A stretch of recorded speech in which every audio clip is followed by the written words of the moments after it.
की तस्वीर के ऊपर जूतों का हार पहनाइएगा, क्योंकि ये सियासत के लिए देखिएगा किस घटिया लेवल के ऊपर आ गए हैं। आज के औरंगाबाद शहर के अंदर कांग्रेस के और राष्ट्रवादी कांग्रेस के दलाल नेता आज सड़क के ऊपर अगर निकले तो उनको देखकर थूकना चाहिए हमें। इनकी सियासत की वजह से, इनकी घटिया सियासत की वजह से अगर सत्ता से इतना मोह था तो सत्ता को चिपके रहना था। हम तो जूते मारते हैं ऐसे नेताओं को। हम पूछना चाहते हैं शरद पवार से, या मुंह में लड्डू लेकर बैठे हुए थे? हम सोनिया गांधी से, राहुल गांधी से, अशोक चौहान से, यहाँ के मराठवाड़ा के तमाम नेताओं से हम पूछना चाहते हैं, मुंह में लड्डू लेकर बैठे थे। अब आओ औरंगाबाद में आपकी खातिर हम कैसी करेंगे जरा देखिए। ये हम तो चलिए औरंगाबाद और उस्मानाबाद को हम खेल लिया जाए करके। उद्धव ठाकरे साहब, हम आपकी इज्जत करते थे, लेकिन जब आप ऐसे फैसले करने के ऊपर आ गए हैं, जब जाने लगे थे तो जरा अच्छे से चले जाते तो ज्यादा बेहतर था। मैं औरंगाबाद की आवाम से अपील करना चाहूंगा, अब ये मामला केंद्र के सरकार के पास गया है, हम इसके जो भी रास्ते होंगे हम वो रास्ते निकालने की पूरी कोशिश करेंगे, और अगर वक्त आया तो हम सड़क के ऊपर भी आंदोलन करने की तयारी रखते हैं। दंगल होऊ शकते किंवा काही ठिकाणी जे तरुण भडक डोक्याचे लोक आहेत ते काहीही करू शकतात अशी सुद्धा शक्यता वर्तवली जाते, त्यांना तुम्ही काय आव्हान? देखिए, मैं औरंगाबाद की आवाम से, उस्मानाबाद की आवाम से अपील करूंगा कि वो शांति बनाए रखे। अभी हमारे पूरे रास्ते बंद हो गए हैं ऐसा नहीं है, हम दूसरे भी रास्तों का इस्तेमाल करेंगे, लेकिन आज हमारी पूरी नाराजगी कांग्रेस और राष्ट्रवादी कांग्रेस, जिन्होंने हमेशा सिर्फ अपनी सत्ता की खातिर किसके साथ जाना, कैसे जाना, अपनी कुर्सी कैसी बचाए रखना, से वही खेल खेला। मुझे बताया गया है कि 2 कांग्रेस के मंत्री कैबिनेट मीटिंग से बाहर निकल कर आ गए। अगर तुम में जरा सी भी शर्म बाकी है तो आज इस्तीफा मुंह पे फेंक कर मारिएगा उसमें। आप इस तरह का नाटक करके पब्लिक को बेवकूफ बनाने के धंधे मत करिएगा उसमें। औरंगाबाद हमारा शहर है, औरंगाबाद के तमाम लोग, इस शहर के पीछे का एक इतिहास है, वो इतिहास को तो मिटा नहीं सकते हैं। और हम ये कहना चाहेंगे कि औरंगाबाद की आवाम के लिए आप 50 नाम रख लीजिएगा, लेकिन औरंगाबाद औरंगाबाद ही रहेगा हमारे लिए। ये लोग 1-4 जो गए हैं, ये नाम बदलने से क्या वापिस आ जाएंगे इनके पास? देखिए, मैंने आपको जैसा पहले बताया है कि मरता क्या ना करता, आज उनको ये मालूम है कि अब हम एक मर्तबा कांग्रेस का सहारा ले लिए, राष्ट्रवादी का सहारा ले लिए, 3 पहियों की रिक्शा बनाकर है तो हमने 2.5 साल है तो महाराष्ट्र के अंदर सफर कर लिए है। अब दोबारा कब मौका मिलेगा ये हमको पता नहीं। तो चलिए, जाते जाते मैं उद्धव ठाकरे साहब से एक सवाल करना चाहता हूं कि इसी शहर के अंदर आप कुछ दिन पहले आए थे, आपने अपने भाषण के अंदर यह कहा था कि हम औरंगाबाद का विकास करेंगे।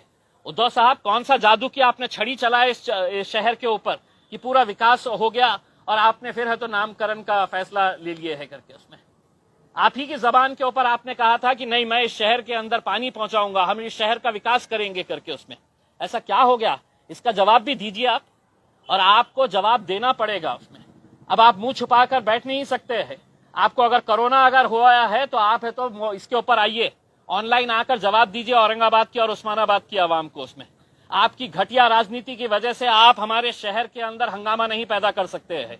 ये शहर हमारा है, और इस शहर के लिए अगर आप घटिया राजनीति खेल रहे हैं तो हमको उसका भी जवाब देना आता है, और अच्छी तरह से देना आता है। मुद्दा केंद्राच्या कोर्टात गेलेला आहे, तुम्ही आता केंद्राकडे काही ऍक्टिव्हिटी करणार आहात का? बिल्कुल करेंगे। हमने ये बताया है कि हमारे पूरे रास्ते खुले हुए हैं, और अगर वक्त आया तो हम सड़क के ऊपर भी आंदोलन करने की हमारी पूरी तैयारी है। केंद्र याला मंजुरी देईल आणि मंजुरी केंद्र देणार? देखिए, मैंने जैसा पहले बताया था, संभाजी महाराज, छत्रपति संभाजी महाराज, छत्रपति शिवाजी महाराज, फुले शाहू अंबेडकर, ये घटिया नेताओं के लिए महज सिर्फ एक नाम है। अपनी राजनीति चमकाने के लिए, अपनी दुकानदारी चलाने के लिए सिर्फ ये नाम है। वरना मुझे बताइएगा कि क्या वजह है कि इतने सालों तक आपने पेंडिंग करके रखा था, और जब जाते जाते जब अपना मरने के जैसी हालत हो गई है, अपनी सत्ता गिरने वाली है, तो तब जाकर आप ये खेल खेल लेते हैं। क्या वजह है आपके? आप ये बताइएगा हमारे को कि अचानक जाते जाते आपको क्यों ख्याल आया। यही तो हम कहते हैं कि आपको संभाजी महाराज से कोई आदर है, सम्मान है, प्रेम है, ऐसा नहीं है। आप उनका नाम लेकर अपनी राजनीतिक दुकान चलाना चाह रहे थे। इसीलिए तो आज आपने ये फैसला अपने फायदे के लिए, अपने राजनीतिक स्वार्थ के लिए लिया है। अब केंद्र सरकार के अंदर गया है, अब केंद्र सरकार ये सोचेगी कि ये फैसला तो कैबिनेट में शिवसेना ने लिया है, अब इसका फायदा हमको मिलेगा या नहीं मिलेगा। तो भारतीय जनता पार्टी भी सोचेगी कि भाई हमने अगर इमीडिएट अगर इसका फैसला ले ले तो इसका क्रेडिट शिवसेना को चले जाएगा।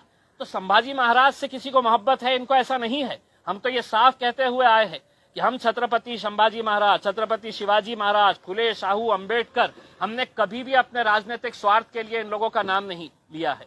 ये बहुत महापुरुष है, हम इनका आदर सम्मान पूरी तरह से करते हैं, लेकिन अपने राजनीतिक स्वार्थ के लिए कभी भी इनका नाम का इस्तेमाल नहीं किया है, जो ये राजनीतिक पार्टियां आज तक करते आए हैं। सवाल ये है सर, कि अभी नाम तो बदल गया है, लेकिन कांग्रेस और राष्ट्रवादी कांग्रेस के लोगों ने मुस्लिम समाज को, मुस्लिम वोटर्स को धोखा दिया है। देखिए, मैं यही सवाल शरद पवार साहब से पूछना चाह रहा हूं। राष्ट्रवादी कांग्रेस के जितने भी नेता हैं, और खास तौर से मैं औरंगाबाद के उन दलाल नेताओं को कि आज रात में अगर तुम में हिम्मत है तो शहर के अंदर घूम के बताओ। राष्ट्रवादी कांग्रेस के और कांग्रेस पार्टी के जितने भी नेता हैं, मैं तुमको चुनौती दे रहा हूं कि अगर आज शहर के अंदर तुम्हारे में हिम्मत है तो आओ, निकल के बताओ।